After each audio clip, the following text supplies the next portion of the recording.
অনেকেরই কথায় কথায় কসম কাটার প্রবণতা রয়েছে। তাদের সামান্য কোনো বিষয়ে কসম করতে দেখা যায়, যা কোনোভাবেই উচিত নয়। বরং পবিত্র কোরআনে এমন ব্যক্তিদের থেকে দূরত্ব বজায় রাখতে নির্দেশ দেওয়া হয়েছে। বলা হয়েছে, মিথ্যা কসমকারীর শাস্তি হিসেবে পরকালে জাহান্নাম অবধারিত।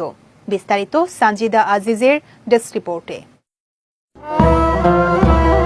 পবিত্র কোরআনে ইরশাদ হয়েছে, তুমি তার অনুসরণ করো না যে বেশি বেশি কসম খায় আর যে বারবার মিথ্যা কসম খাওয়ার কারণে মানুষের কাছে লাঞ্ছিত।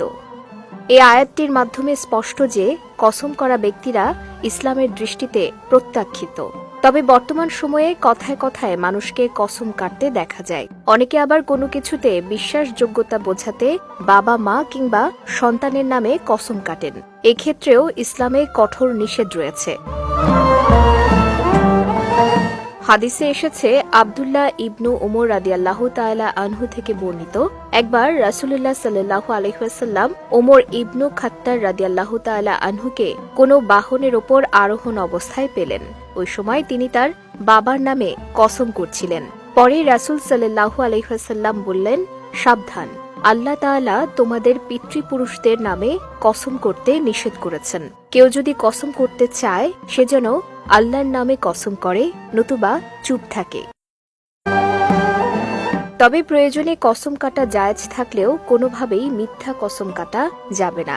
মিথ্যা কসম কাটা কবিরা গুনাহের মধ্যে অন্যতম। মিথ্যা কসমকারীর জন্য পরকালে জাহান্নাম অবধারিত।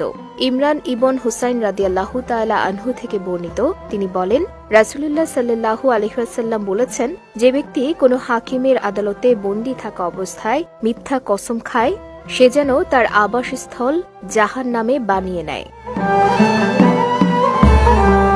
তবে প্রয়োজনে কসম বা শপথ করা জায়েজ। এক্ষেত্রে মহান আল্লাহ ব্যতীত অন্য কারো নামে কসম করা জায়েজ নয়।